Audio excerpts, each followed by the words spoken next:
Friends, there are so many times when I introduce guests that are joining me on the Inner Circle, and I find myself thinking, wow, this is such an important conversation to be sharing with all of you today. And today is one of those days. My guest went from being a child refugee arriving in Canada to hosting a barrier-breaking show in Afghanistan. She's referred to as, and I quote, the Oprah of Afghanistan, end quote. And that reference actually comes from her audience. They have huge respect for her, and amongst them are individuals like President Barack Obama, former First Lady Michelle Obama, as well as the woman herself, Oprah Winfrey. Why, you may ask? It's because this Afghanistan-born, Vancouver-based icon has sparked life-changing conversation and inspired women all over the world. She truly is a beautiful example of what female leadership is all about.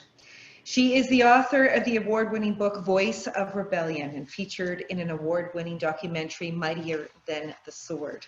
It's a film about how female journalists and filmmakers are reshaping gender norms in Afghanistan. I'm honored and so thrilled to be welcoming Mozhdah Jamalzadah to the Inner Circle, joining me today from beautiful Vancouver.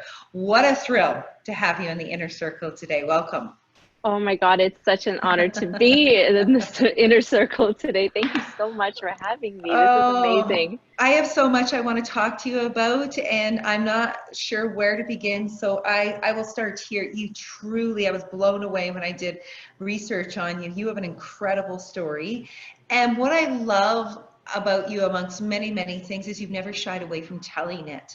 But this is a really big deal, and I want to drive this point home to our listeners, because you were born in Afghanistan, in a place where women are not supposed to have a voice, right? So can you give me some perspective on that issue of what it's like to use your voice when you're not supposed to?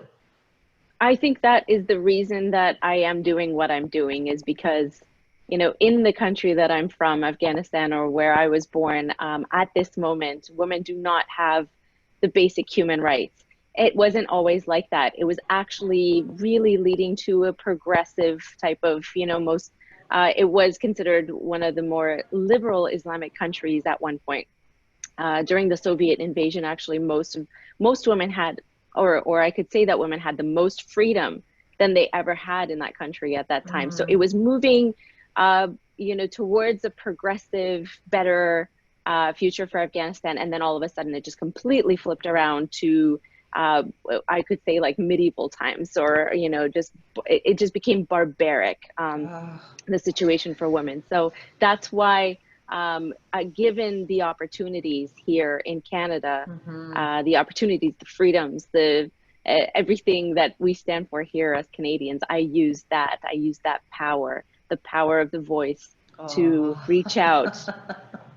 I love the way you frame that. I love that you said the power of your voice. Yes, just say it over and over. Drive that point home, because I mentioned this to you briefly. I do so much coaching, and when I'm coaching, and I hate to admit this, but it is the truth, so many women tell me they don't feel worthy to tell their story or use their voice. So how do you respond to that? No, it's so important. So every single voice counts, every single individual counts, everybody can make a difference on their own. You don't need to go out there and do it the way I did.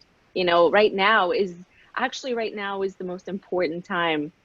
Why? Or time that, because women are rising up. This is like a revolutionary time for us. Yes. And we all need to be involved in it. And social media is all you need. I mean, there's a person who has like a couple of followers, all of a sudden their video, they'll say something so important and their video becomes viral. You see the power of social media, you see the power of media itself, and sometimes it ends up being on the news. So yeah, if you have something to say it. Because you have that freedom to, and there are women in certain countries right now where they do not have the right to. There was a female in Pakistan, I think she was an artist, a singer. Her brother killed her because she was on social media. So these are stories that would hopefully you know, help these women who don't want to use their voice or can't or are afraid to use their voice. Hopefully these are things that will give them a different perspective and enable them to start using the voice that they have. Agreed. And the fact that you have shared your story and your journey for so many years, it's impacted countless lives around the world. So take us back to when you were a little girl in Afghanistan. What was it like growing up there? It was, for me, Afghanistan was a magical place at that time. Even though I was born into war, I think my family tried very hard not to let me feel that. And at a certain point, I knew what was going on because, you know, I would play outside with my cousin, and I'm 5, and I have, you know, we hear rockets coming. And so here we are, 5 years old in the playground, and I hear a rocket, and it's like this, you just get this, like, you just start cringing because you're like, is it going to hit me? Is it going to hit me? So you we both knew stopped. At 5 years old what was going on? Absolutely, yeah. We had fighter jets going, like flying outside. We could see them. They were gray and ugly. I still remember them. They still give me the creeps. And my mom used to be like, every time you guys see, like, she would take us to the window. She's like, every time you see those getting close, you have to stay away from the window because that's the boogeyman.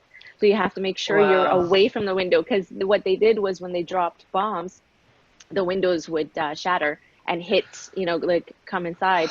So she didn't want us to, yeah. So it was like, it was a different life growing up over there. But I think the most memorable part of it, the war part of it, was like when I heard the sound of that rocket, like, and then it would, you know, it would just stop. We would freeze, stop playing instantly, and just wait and just cringe and hold our breath.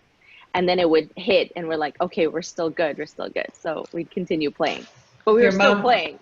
That is like extraordinary to even wrap my head around that, to think that you're playing under those circumstances. Your mom and your dad must have been worried constantly. Oh, my parents, of course, they were worried because at any point, there's nothing anyone can do. You know, you're just taking your chances. The entire time you're there, you're taking your chances. And then, of course, when we decided to leave again, they were taking chances. So it's just basically playing with your life, like risking your life on a constant basis. Mozhdah, tell me about when your family decided to flee Afghanistan. What was that like, and how did that all come to fruition? Well, my father was, they were after my father. And what I mean by they is he wasn't really into politics, but he was a professor at a university. And at that time, he had spoken out maybe a little bit against, you know, the communist regime, or maybe he hadn't, but somebody had a grudge against him, one of his coworkers. And of course, that's all it took at that time to get somebody murdered, to get someone to completely disappear. And so next thing he knows, there was, and there's a lot of that information in detail in the book, which is very interesting even for me, because I didn't know most of the details. But one of his older or previous students had actually been coerced to be a part of the army. And so he risked his own life to come and warn my dad while he was giving a lecture. And my dad just wrote a note to his students. Actually, he said to his students, I'll be right back. Like, I have to step out. I'll be back. He wrote a note saying, I have a stomach ache. I had to leave. And he just took off. And we didn't see him for like a week after that. You're and kidding. He had sent his friend, to tell my mom to pack everything because we got to go. So it was interesting because between the communist regime and between the Mujahideen, there were these two, obviously, you know, there was a civil war, and we actually had help from both sides to get out, which is really interesting. It is a really unbelievable dynamic. Exactly. I understand that did you flee to Pakistan? Is that how your journey worked before you got to Canada? Yes. So we fled to Pakistan. We lived in Islamabad for exactly a year. And the minute that we got there, I think within a week, my dad was already applying for asylum in Canada, Australia, the US. And we actually got accepted to most of these countries, but he chose Canada because Canada is just amazing. And, you know, it's close to the States, but it's not really America. You know what I mean? Agreed. So why though Canada? And tell me about, like, had you ever been to the country? No, never been to the country, never knew anything, didn't know English. We had no clue what we were getting into, and we come here, and of course, like it's freezing cold. We just Where come did you from this come? hot place, Pakistan, and we're like, we actually went to Oshawa, Ontario. Okay. So you got there and your thoughts were what? How old were you at that time? At that time, I must have been maybe 6 or 7. And it was a complete shock.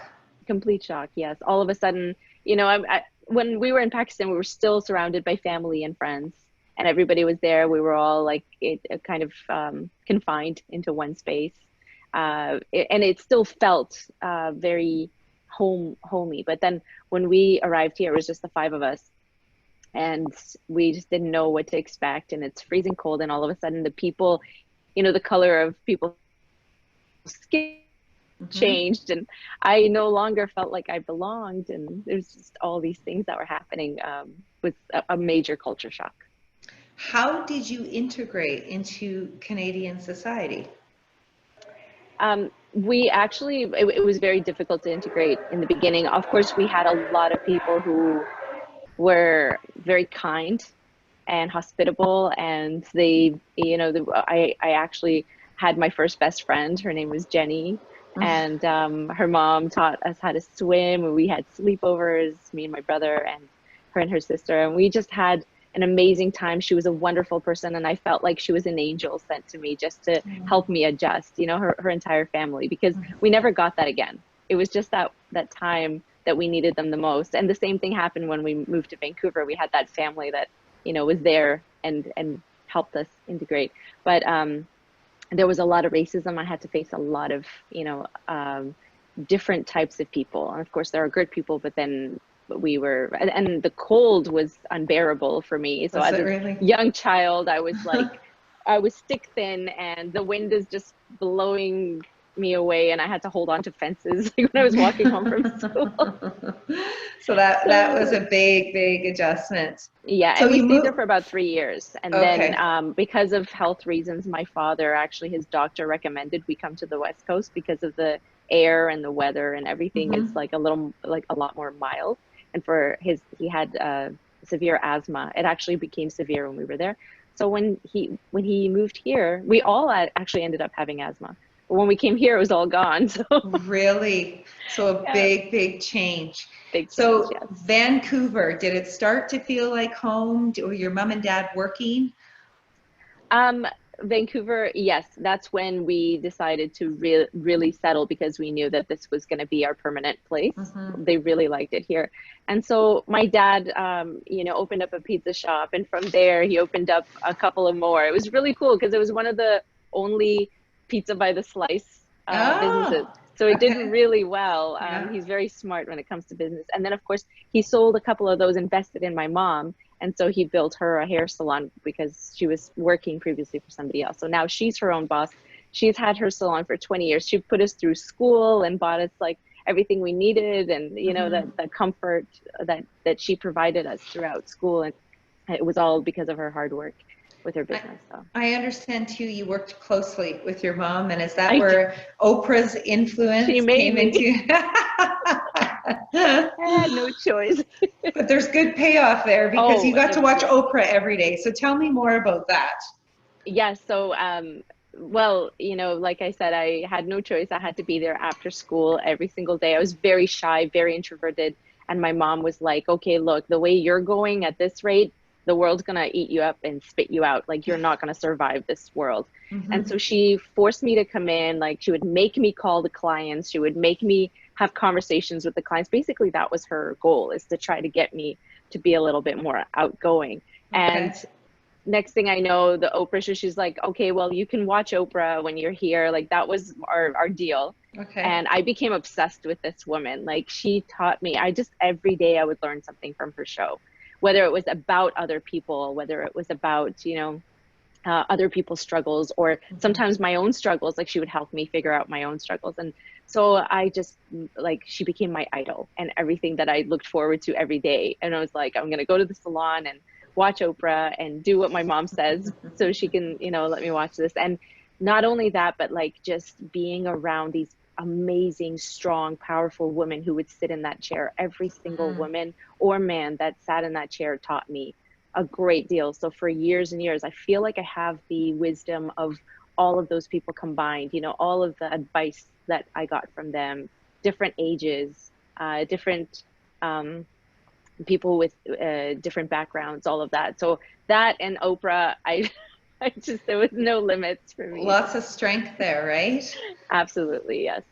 Then I understand there was an incident that happened. Was it in Kandahar? You saw it on the news involving acid that was it being thrown at women? Yes. Okay, tell me about that. So in 2008, there was a group of girls walking home from school. And so the Taliban were trying to do different things to scare off women from going to school. They would even kill women who were teaching underground, like secretly in secret schools. These group of girls, this is 2008. So now the Taliban are kind of, you know, they've been overthrown and people are able to, women are allowed to go back into society a little bit. So as these girls were going to school, the Taliban, I guess, felt maybe a desperate need to do something. So they attacked them with acid and to try to scare off the girls from that region, in that region from going to school. And my dad was in Kandahar with the Canadian Forces at that time. He was working with them as a cultural advisor. And I was sitting here just watching on the news, and it was a horrific image. It was just, these girls were screaming in pain and agony. And one of the girls, as she's screaming, her face was completely melted off. And it was horrific. Like, it was just, I was crying for her. And all of a sudden she's like, I'm not going to stop going to school. This isn't going to stop me from going to school. I'm like, look at this brave girl. Like, she just, I was just like, I was crying at that moment. I couldn't even hold myself. And I just realized like the strength and the power of these girls. And not only that, but the, you know, the desperate need to get an education, because they're fighting to get an education. And here people are taking it for granted. And so my dad flew back from Afghanistan. By that time I had already become a singer, kind of like I had just started my singing career. My dad came back and he handed me these lyrics. So he was coming back to visit us for about 2 weeks. And he handed me these lyrics. He's like, I wrote this on the plane. I hope you can do something with this. And I read it. As I read it, the song just magically appeared. Next thing I know, I'm singing it. Yeah, it was beautiful. Was that the song Afghan Girl? Yes, that was the song Afghan Girl, and it was a protest song, and it basically reminded all of the people in Afghanistan about all of the women who have played such a huge role in the history and in society in Afghanistan. Before I ask how that blew up and just became like such a phenomenon, how did the whole singing career blossom and take shape? Because you said you were such a shy girl. That's interesting as well, because I never grew up thinking about music. I didn't even, you know, I didn't know what the latest bands were, like nothing like that. But then all of a sudden, I was having a conversation with my dad. So here I am, an Afghan girl living in Canada, watching all of the suffering and the oppression and everything that the women and girls were facing in Afghanistan.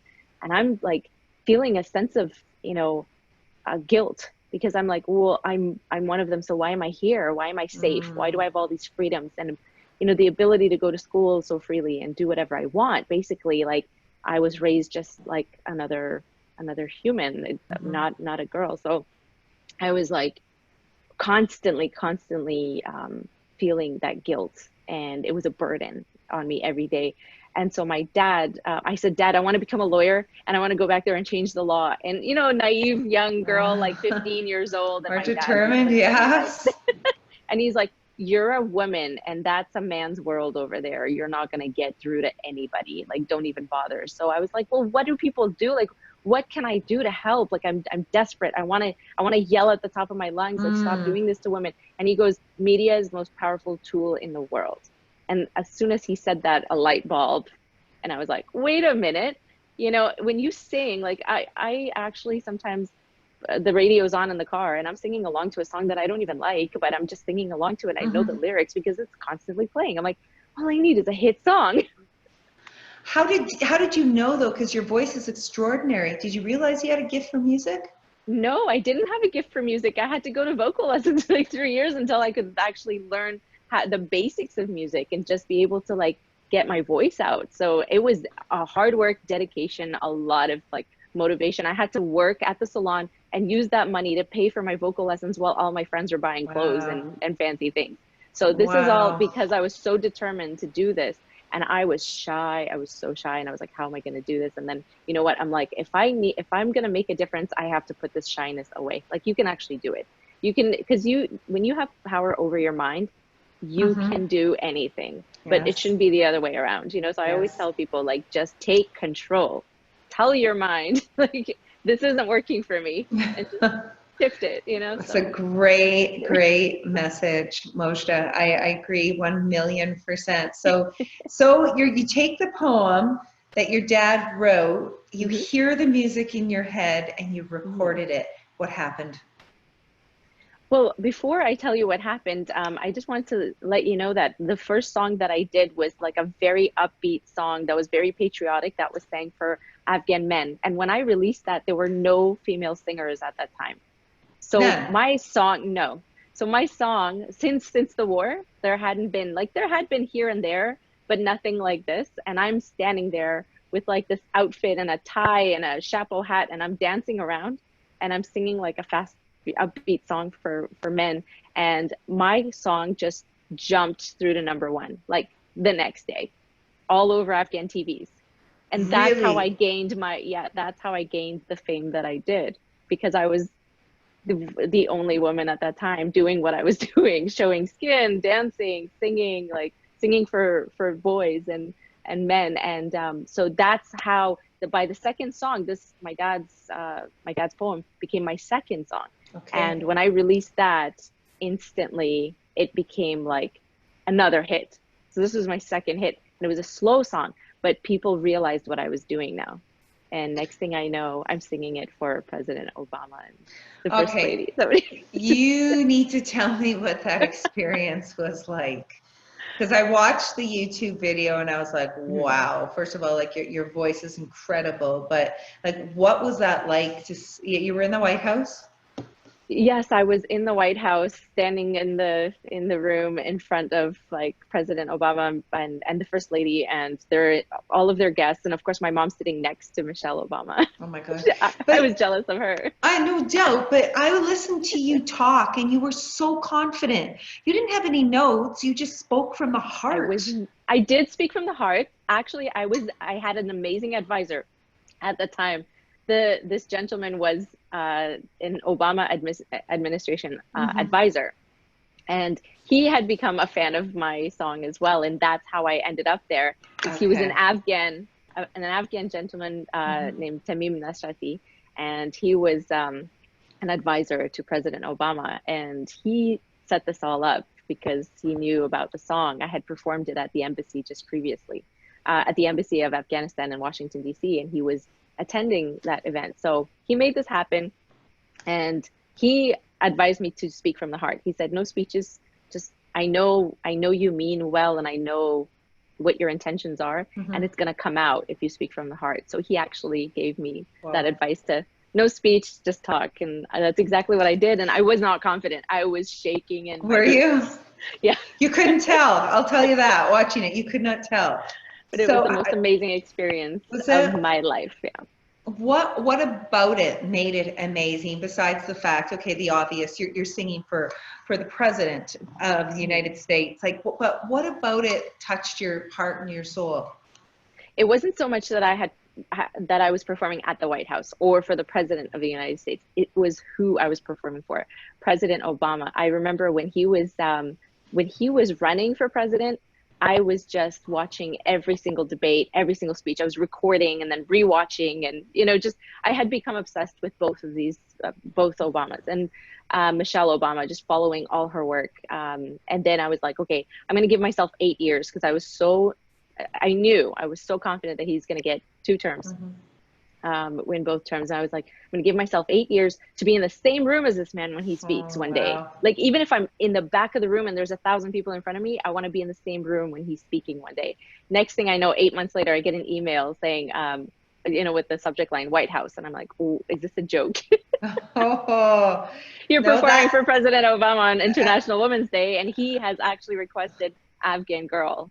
And I was like, I have English songs, you know. No, no, no, we want Afghan Girl. I mean, that's manifesting, Mozhdah. Right? I mean, yes, it Yeah. absolutely is. So from there, your career after you sang for them really exploded. What Really came exploded. next? I understand there was a talk show, was it, that came next? Yep. I remember I Okay. was at the airport and an Afghan person said to me, he said, your life will never be the same after this. And I was like, I think you're right. I went back, I had a talk show.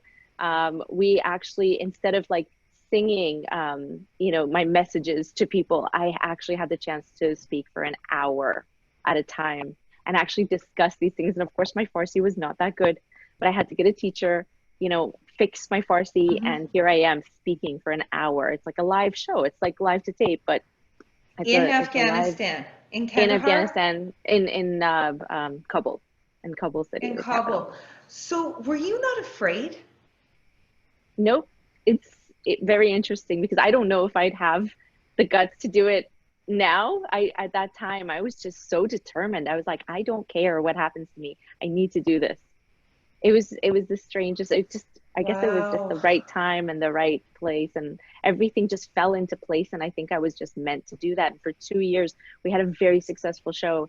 And my father was my advisor, and he said, start with children's issues and then lead to women's issues and domestic violence and things like that, because we have to get the men in the households to take interest in the show and not flip the channel first. Like, don't get into it so aggressively. Start very mild and then move forward. That's exactly what we did, because I also am very focused on children's issues in that country. Over 90% of children are abused in one form or another, and same with women. So these were discussions that we had. Plus, we had like singing. In one segment we would have like guest star singer. Another segment, like I would perform, and then we'd have these discussions, and we'd have from toddlers to grandparents attending our show and Wow. watching our show. So it was a family show. It's 2 amazing. years you did that? Yes. And that's like, look at that. More manifestation, I'm going to call it, because Right. for years you watched Oprah and now Yes. you were doing essentially what Oprah was doing in Yeah. Afghanistan. But I mean, if you're talking about some of the subject matters that you mentioned, a lot of those are taboo in your country, in your home country. Everything So, that we were talking about was taboo, and all it right. wasn't even it wasn't even discussed within the household. Like, people could not discuss it in their private in the privacy of their homes, let alone out in television, like Okay, help us public television. understand, how did your life change then? What did that mean for you? A lot of threats, a lot of threats to the TV station. I felt bad for the TV station because I was pushing them and pushing them, but they were cool because they were letting me, like, they were really like helping me and letting me push the boundaries in terms of speaking, in terms of what I was wearing, in terms of all of that stuff. And I remember 2 of our shows got dropped by the government because I wasn't wearing the headscarf, the hijab. Really? Yeah, so they were like, no, like, this is not allowed to be aired. And so they come to me and they're like, see, what a waste of 2 shows. All you had to do was wear the headscarf. I'm like, I was just trying something out. And so, but you glazed over that. You said it so quickly. Death threats, right? Yes. How did you process that? Were you living with your mom and dad then back in Afghanistan No, I full was living time? on my own. My dad was with the NATO forces at that time, and he was in a compound and he was very secure. He was in a very secure place. I was living like out in the open, in Wazir Khan, it's a fancier area of Kabul. But I had like we had 2 barricades on both sides of the block because presidential, I think somebody from the government was also living in that block, and I chose that block to live in because both sides were barricaded. So I was I felt a sense of security a little bit. Okay. Did you have guards? What was your life like going back and forth to the TV station? Because I can imagine not only you probably A, became a very big celebrity very fast, but B, you were a target for, like, I'm sure, like, if you're getting death threats constantly, you must have had security and extra, like, how did you get to and from the station?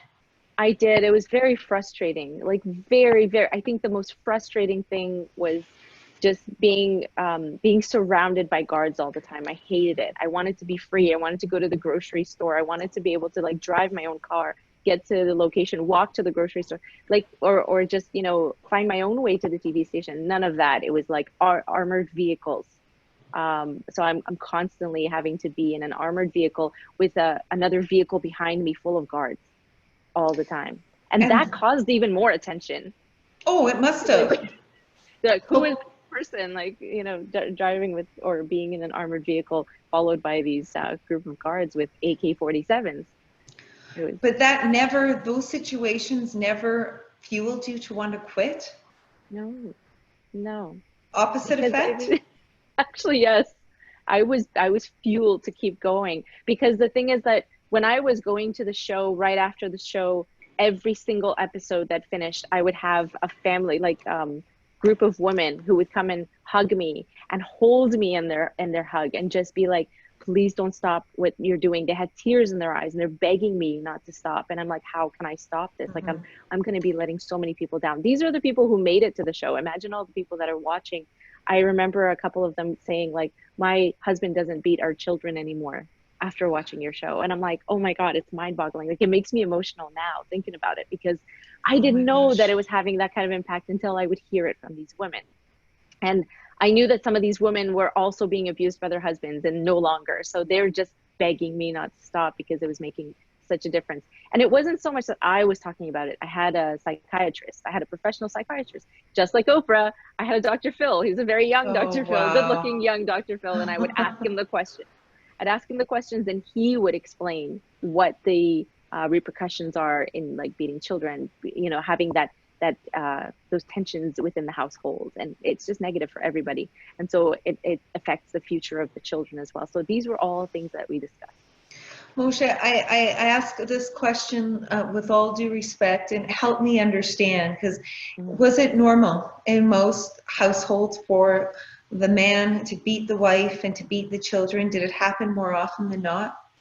Definitely more often than not. Absolutely, yes. There are rare cases and, a few good men among them who would not do that, but there's always a form of abuse. So basically the man would abuse the woman in the household. The husband would abuse the wife, and the wife would take it out on the kids. And so everybody's being abused in one way or another except for the man. So and men maybe take out whatever they had at work, like coming home, and take it out on the family. So there's a lot of different forms of abuse happening within the households in Afghanistan. That's why I want to focus on that. And so you were using your voice in your show to shed light and awareness on this, and to get it to stop.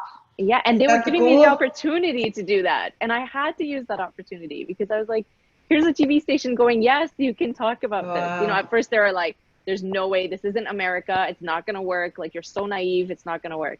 I'm like, let's just do it and see what happens. And they did, and they didn't believe that it would work, but then they saw that it did, but they actually did it. But it was short-lived. You said 2 years. What happened? Well, it was to longer the show? than I expected. It actually ran longer than I expected, because everybody was telling me, like, you're not going to be able to get past the first week. You're not going to be able to get past the first month. They had bidding wars on the sponsors. Like, there were companies lined up to sponsor the show even before it began. Like, it was just, everybody was just so excited about this. And of course the death threats came to the TV station. They were like, all right, we need to hold off on this, and we need to mile down the subjects and things like that. So we did have to take all that into consideration. We had boardroom meeting after boardroom meeting, and we would discuss these things, and I would get frustrated. And I'm like, I want to talk about this. No, you're not allowed. So this is constant battle. Wow. And how old were you at the time? I think I was in my mid-20s. Wow, that's extraordinary.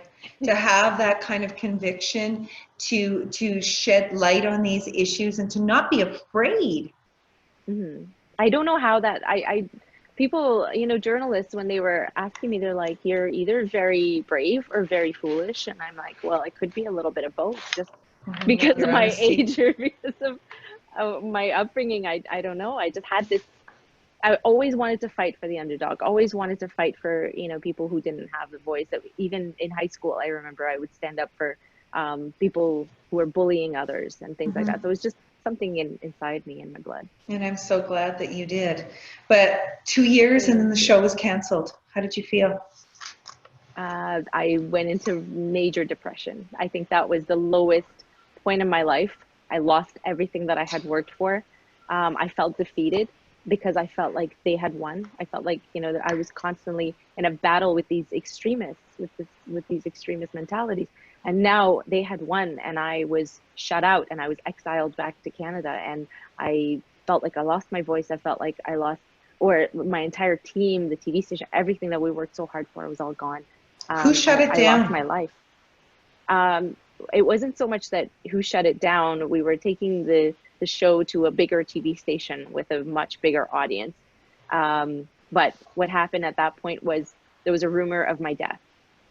And the thing is, it wasn't just an ordinary, there were always rumors. This rumor was not an ordinary rumor. The Canadian embassy reached out to me as I was flying back from vacation to Afghanistan. I had a stop, a layover in London. When I switched my SIM card, I saw all these text messages from the Canadian embassy. Call us, it's urgent, it's urgent. I call and they're like, you need to, like, where are you? You need to just stay where you are or turn around, go back to Vancouver. You're not safe coming back here. Our intelligence believes you're under direct threat. And, you know, so that wasn't just a rumor. Like, somebody was after me. And to this day, I don't know who it was. I do have hints of, you know, what group it might have been, but I don't want to just jump to conclusions. But my life had, you know, at that point, even the TV station I was working for, the news team got a phone call from somebody saying, we have Mojdah's dead body, like she's been shot dead.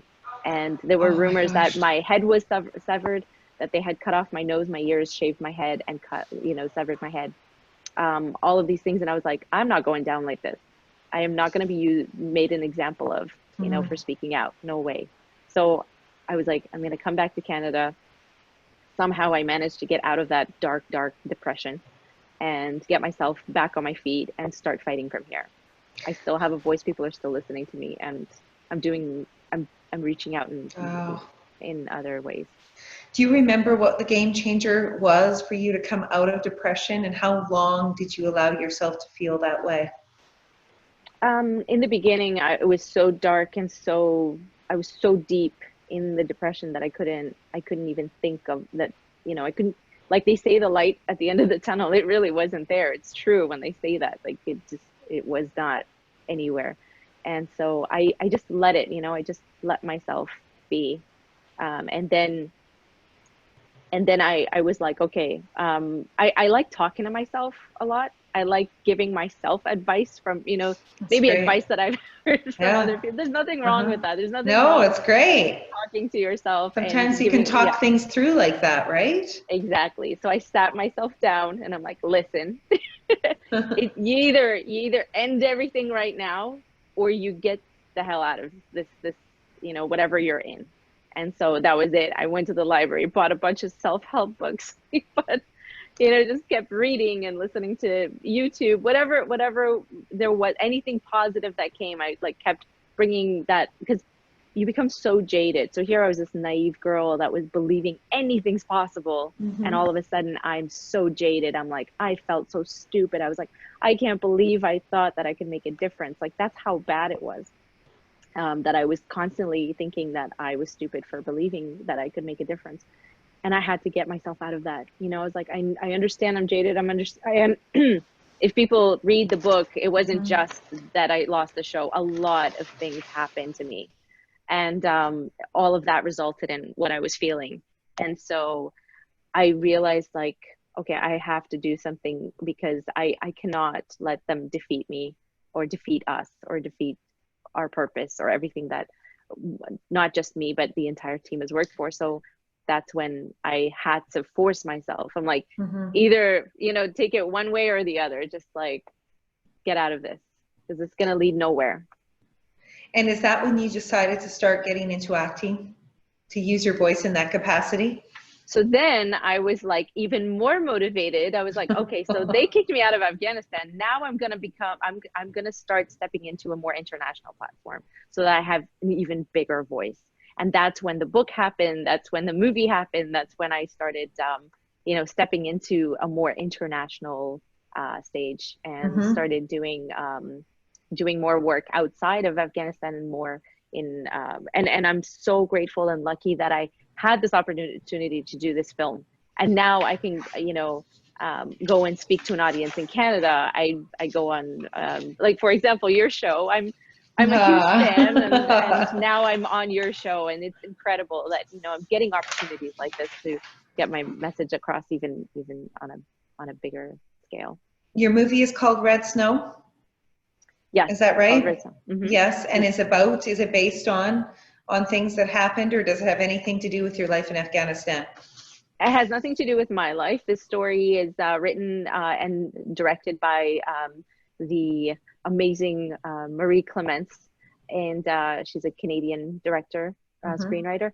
And so, but it resembles my story. And I remember when she approached me, she didn't even audition me. She's like, this part is perfect for you because of who you are in real life. And so it was about a girl who ends up saving a Canadian, Indigenous Canadian soldier who is trapped by the, or taken hostage by the Taliban. And she also helps her own family escape these Taliban. So. Oh my goodness, that role was made for you, wasn't it? Yeah. Like, and this is something I would do. Yeah. What about your book, Voice of Rebellion? That's available everywhere. And how is that doing? Yes. Yeah, so in North America and in the UK, people can have access to hard copies by ordering on Amazon.com or any bookstore. Basically, every single bookstore out there in North America, like the US, Canada, and the UK, have it. For countries outside of these three countries, so far for now, you can actually get the e-copy. So it's called Voice of Rebellion, Amazon.com and bookstores, and e-copy and hardcover. Okay, and your award-winning documentary, Mightier Than the Sword, where can people find that? Yes, so the book was written by the filmmaker, but the same filmmaker, Roberta Staley. I'm not really sure where. I could ask Roberta Staley where we could get access to it, and maybe I can let you know afterwards. Okay. Just put up the link or something. I'll keep my audience posted. I want to know what is the biggest message that you need to share to everyone that's listening today. You've done a lot of living. What is your message that you want to get out there? I'm sure there's many of them, but what are the ones that are most important to you? So I'll give one that's that's one of the most important. I could just keep going, but this one, sure. A lot of people, and I realize it's not just within Afghanistan, but a lot of people care what other people think about them. And a lot of people live for other people, either to please other people or live for other people or show other people, you know, and I say, live for yourself, do what makes you happy, be your own individual person, and don't care what anybody else thinks about you. Be as confident as you are. Everybody is beautiful and everybody is capable of anything. And if they just focus on themselves and their own love and interests and passions, that's basically. Is it possible to do that in the social media world, Mozhdah? That's exactly it. It's driving me crazy that so many people now are even more focused on what others think of them and how many likes they get. Yes. I'm like, stop it. Just stop it. I can't. It's frustrating for me because I'm the complete opposite. I don't care about, because I grew up that way. My father, when I was 16, told me, like, do not live for other people. And that's all I needed to hear. Just my dad saying, don't ever live for other people. And that was it for me. I was like, I will never care what somebody thinks about me. I will do what feels right to me. And social media is really changing the game, and it's really putting a lot of pressure on people. I know people who are really being affected by it in a negative way. Just don't care. Don't care about comments. Don't care about bullies and trolls and all of that. Like, they have the issue. If somebody's putting you down, it's because they have their own issues. You know, they need to deal with their issues. It's not because of you. It's about them. So leave it there. Ah, I love that. That's with conviction, I without can a keep going doubt. about the social media for sure, but I'm like, I'm going to stop myself because I get. So I want to ask as well, I know we talked about earlier a quote from the Dalai Lama, and you phrased this so beautiful. The Dalai Lama said, quote, "The world will be saved by the Western woman." What do you think is the most important thing for women to know as it relates to their privilege? You talked about privilege of living in the Western culture. Like, how would you wrap your head around that? Because you've had experience in both. Yes, I think that you know, I really do appreciate this quote, because I think the reason that he said Western is because he sees the power that Western women have, and that's why I said it's very important for us to raise our voices and speak up about issues, because we can. Just the fact that we can do that, we're able to. If you look at a lot of women in the West right now are making a huge difference, and we just all need to jump on board and just, you know, even if we make a little bit of difference, we all need to do our part in society. And on that note, though, do you feel that you can still make a change in Afghanistan from a distance?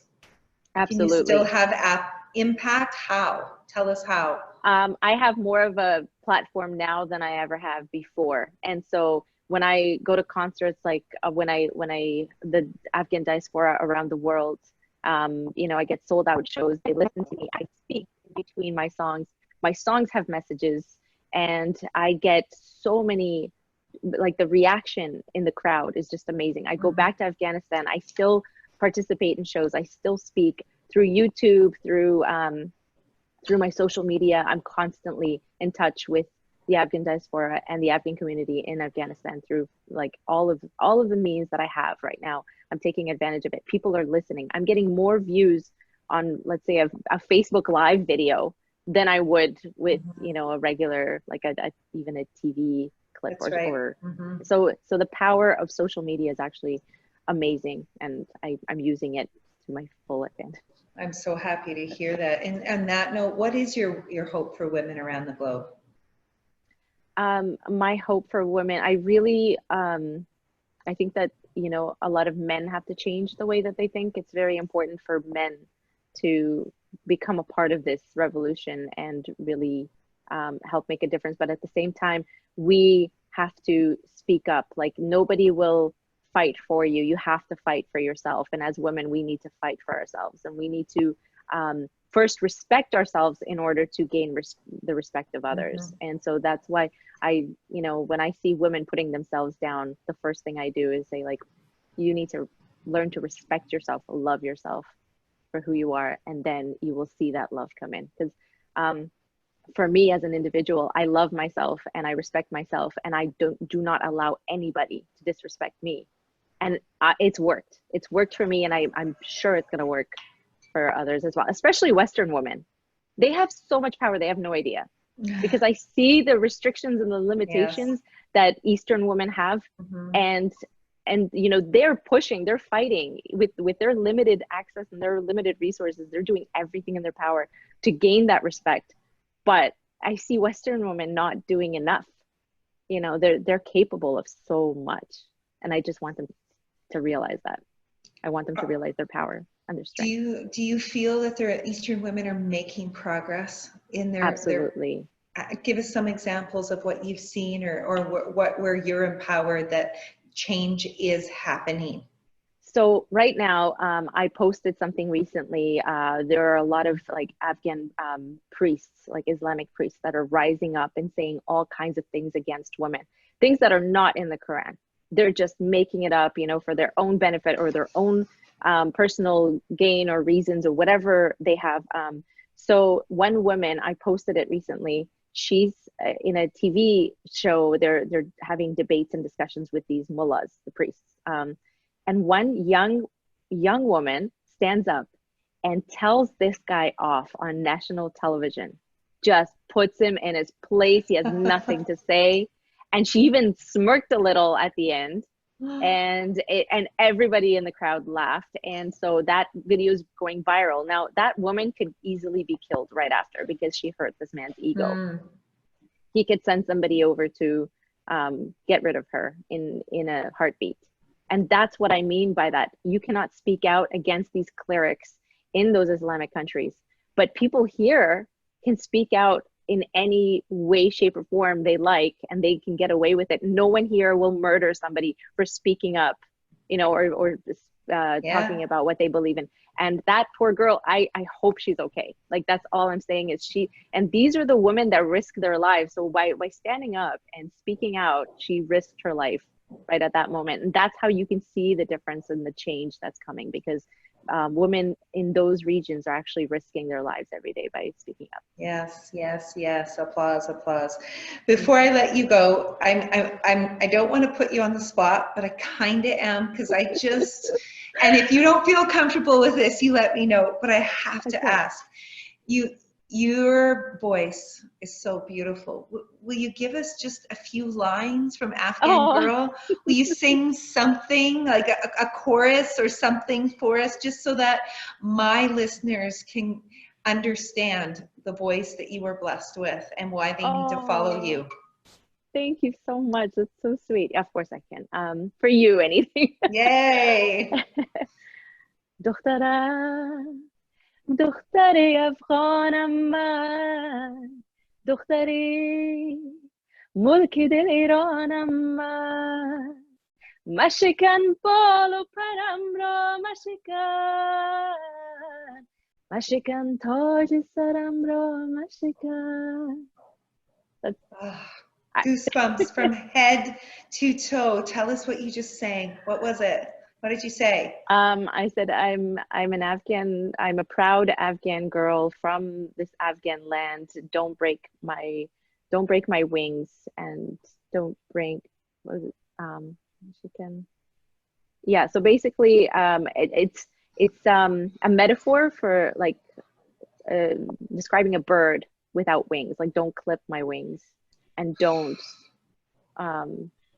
stop my. But it's very intense. Like, I will ruin it but imagine a bird that's flying and all of a sudden they get its wings clipped off and broken and not able to fly again.